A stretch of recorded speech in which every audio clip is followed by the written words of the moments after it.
Oi pessoal, no vídeo de hoje a gente separou um problema que vai modelar um objeto em queda livre.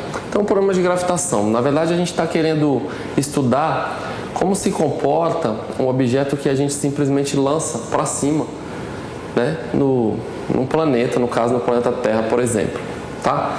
Então, para a gente estudar sobre esse lançamento vertical, a gente vai tentar lembrar algumas coisinhas sobre gravitação, e uma delas é: a lei da gravitação universal de Newton nos diz que duas massas se atraem com uma força de intensidade, né? Essa força F aqui, que é a força de atração gravitacional, ela tem uma intensidade que é proporcional ao produto das massas dos dois corpos, nesse caso, a massa do planeta e a massa aqui do projétil. E ela é inversamente proporcional à distância entre os centros dos corpos ao quadrado. Então aqui, eu coloquei aqui o centro, né, e aqui o projétil, a distância entre eles é esse x, estou chamando aqui de x, então vai ficar o x ao quadrado aqui embaixo. O g que aparece aqui é a constante de gravitação universal, é a constante de proporcionalidade do problema. Tem um outro detalhe que é esse menos, e esse menos é simplesmente uma questão vetorial, é uma orientação, tá? Como a força atua para baixo, a gente está colocando para baixo a orientação negativa, então para cima vai ser positivo e para baixo, que no caso é a força F, vai ser negativa. Quando a gente lança esse projétil, é claro que a distância aqui entre o centro da Terra e o projétil, essa distância x, ela vai variar. Essa é a variável do nosso problema. Ela varia com respeito ao tempo. Então, a gente já escreveu aqui um x de t, já é uma função do próprio tempo. Tudo bem? Quando a gente lançar o objeto para cima, a gente tem ainda duas condições iniciais. A primeira é a posição do projétil no instante zero. Então, qual é a distância para o centro da Terra? E nós estamos considerando que a gente vai lançar da superfície, essa distância vai ser o próprio raio, que eu estou chamando aqui de r, já é um dado. E além disso, com que velocidade inicial ele é lançado, ou seja, o x' de zero. Lembre-se de que se o x de t é a posição, a derivada é a velocidade. Então, a derivada no instante zero é o que eu estou chamando de v0, que é a velocidade inicial. Para a gente começar o estudo do problema, a gente vai lembrar, então, vamos começar a tentar uma solução. A gente vai lembrar da segunda lei de Newton, que diz que a resultante das forças que atuam no corpo é a massa vezes a sua aceleração. Veja que aqui eu já estou escrevendo a aceleração como uma derivada segunda da posição.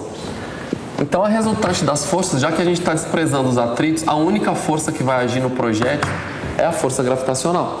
Então, nós já vamos escrever aqui a força gravitacional. Ok.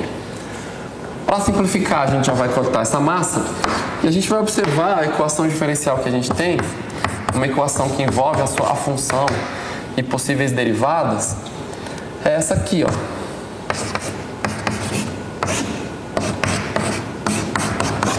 Ou seja, a posição do projétil é regida por uma função tal que a sua derivada segunda, certo? Que é a aceleração aqui, a derivada segunda tem que ser igual a uma determinada constante menos uma determinada constante dividido pela própria função ao quadrado.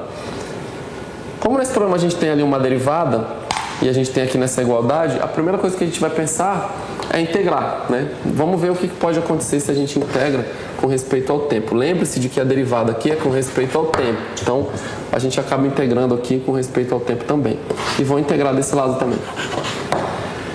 Ora, uma integral com integrando assim é um pouco confuso, né? A priori você não conhece a função x de t, ela está aqui ao quadrado e você tem que integrar isso com respeito ao tempo.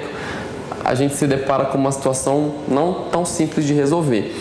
Mas enfatizando o método que nós estamos aprendendo, o método de integração, é o método da substituição. E para esse método, a coisa mais natural que a gente tem para usar o método é ter uma função que apareça em algum lugar do integrando e a derivada dela aparecendo multiplicando. E aí você faz uma substituição, né, e consegue enxugar esse produto. Aqui você tem uma função, mas a priori a derivada não aparece. Então, uma coisa que você pode fazer é multiplicar pela derivada da função que está aparecendo aqui. Então, eu vou multiplicar aqui por x'. E se eu multiplico assim, agora esse integrando, por incrível que pareça, ele ficou um pouco maior, talvez um pouco mais feio, assim, numa primeira olhada, mas por incrível que pareça, agora eu consigo integrar por um método de substituição. É claro que se eu multipliquei por x' de um lado, eu vou multiplicar por x' do outro também. E nota que aqui acontece a mesma coisa.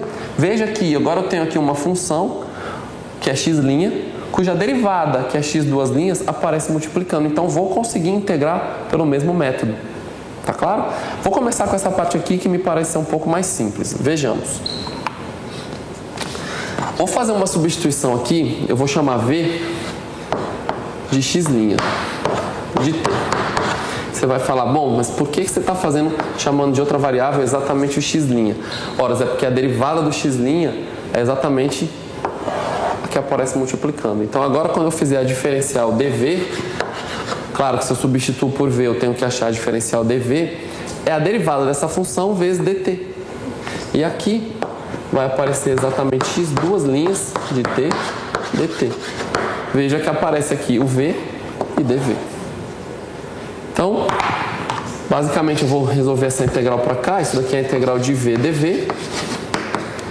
E a integral de v dv é muito simples, é v ao quadrado sobre 2, mais uma certa constante que eu vou chamar de k1, uma constante arbitrária de integração. E se a gente lembrar que o v é o x', isso daqui é x' de t ao quadrado sobre 2, mais uma certa constante de integração.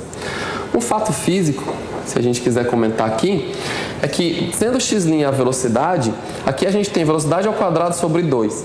Se a gente não tivesse cancelado essa massa, apareceria aqui a massa, velocidade ao quadrado sobre 2, isso daqui já seria a energia cinética da partícula. Do outro lado nós vamos integrar e a gente vai achar a energia potencial gravitacional. Então, mesmo que a gente não esteja tão interessado, né, nesse contexto físico, pelo menos a gente tem que saber que a integração deu isso daqui, por substituição. Vamos fazer a mesma coisa com esse outro integrando. Eu vou colocar aqui esse menos gm fora da minha integral, porque é uma constante com respeito a t. Tá? Veja que essa parte aqui não depende de t. E vou fazer uma substituição. Ora, a derivada que aparece multiplicando é x' de t dt. Então, x' aparece multiplicando. Logo, vou chamar a minha nova variável de x de t, de tal forma que a derivada aparece multiplicando. Então, eu vou colocar aqui que o meu w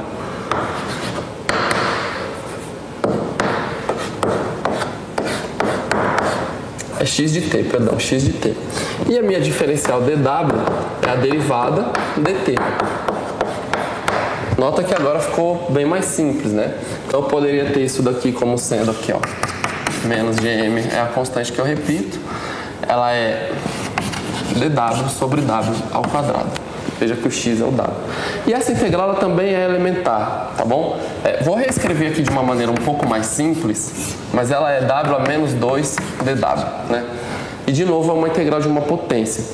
Então, basicamente, como é que você faz para integrar uma potência? Ora, você soma 1 aqui no seu expoente e divide pelo novo expoente. Então, é basicamente o que eu vou fazer. Eu vou colocar menos gm. Aqui eu vou colocar w a menos 1. Veja, eu tenho menos 2. Quando eu somar 1, vai ficar w a menos 1. Vou dividir pelo menos 1, que é o novo expoente que eu tenho. E vou colocar uma constante arbitrária aqui, k2. Veja que esse menos 1 corta com esse menos. E como eu tenho w igual a x de t, simplesmente a resposta aqui é gm vezes x de t a menos 1, que nada mais é do que dividir por x de t, mais uma certa constante k2. Então, integrei ambos os lados com uma substituição bem conveniente, né, para cada um deles. Veja agora que depois que você integra, claro, se você antes tinha uma igualdade, agora essa igualdade ainda permanece. Então, eu vou igualar esses dois integrandos. Então, eu vou igualar essa parte aqui com essa. Tá bom? Então, eu vou colocar aqui x' de t quadrado sobre 2 mais esse k1 vai ser igual a gm sobre x de t mais k2.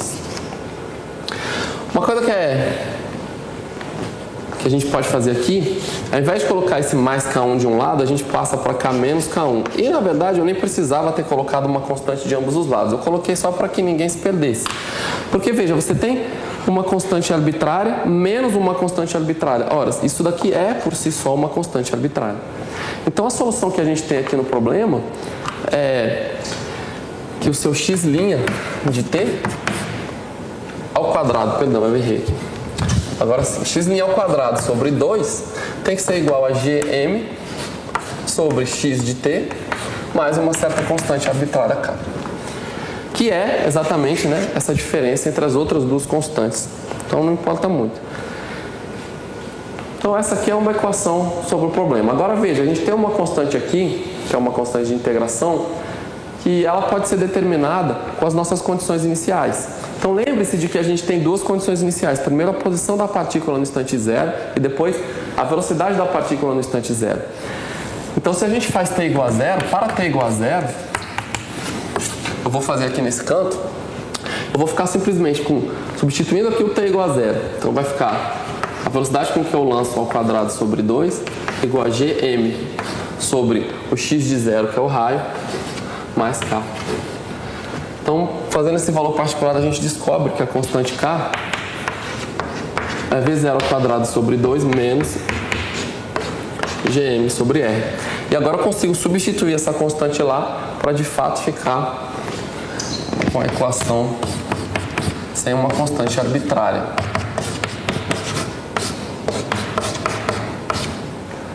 Mais k, que no caso é mais v0 ao quadrado sobre 2 menos gm sobre o raio. Pronto. Essa aqui é a equação depois que a gente integrou, substituiu, encontrou a condição inicial.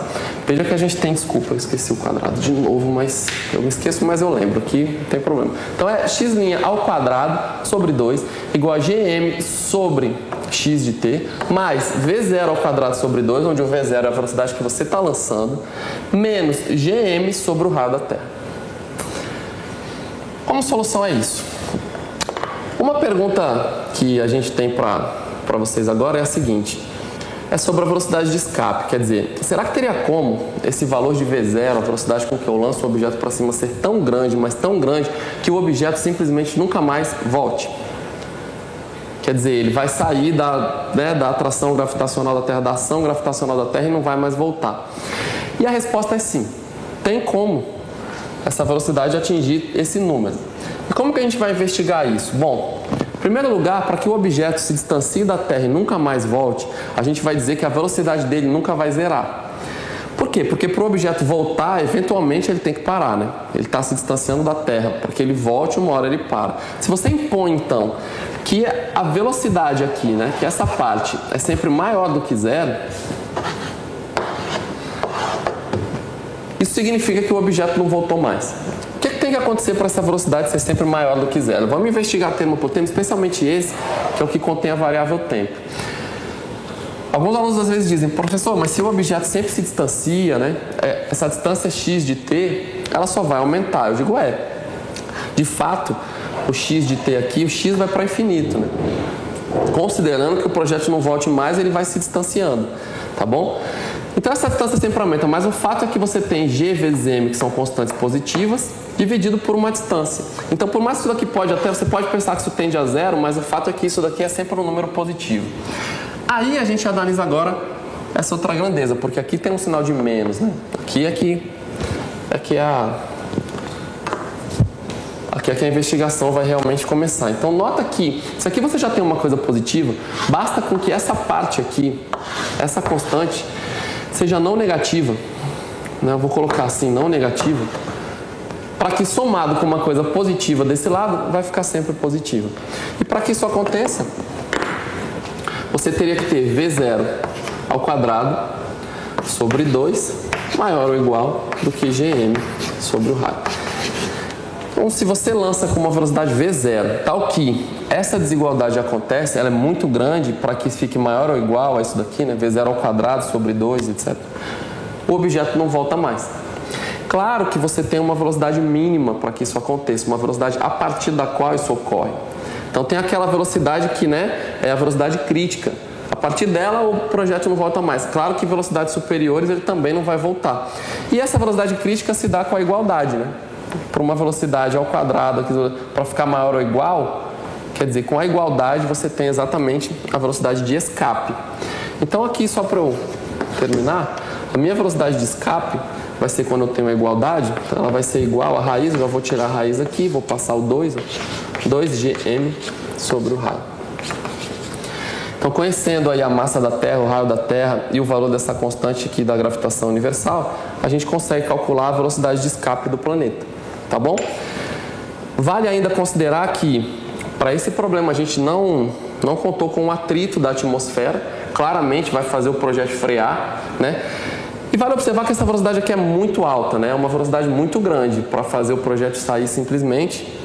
Não é uma coisa que você vai querer fazer isso em casa, né? Tentar arremessar alguma coisa para cima para se livrar, por exemplo, do seu livro de cálculo, certo? Então terminamos por aqui, eu espero que vocês tenham entendido. Até a próxima e obrigado pela atenção.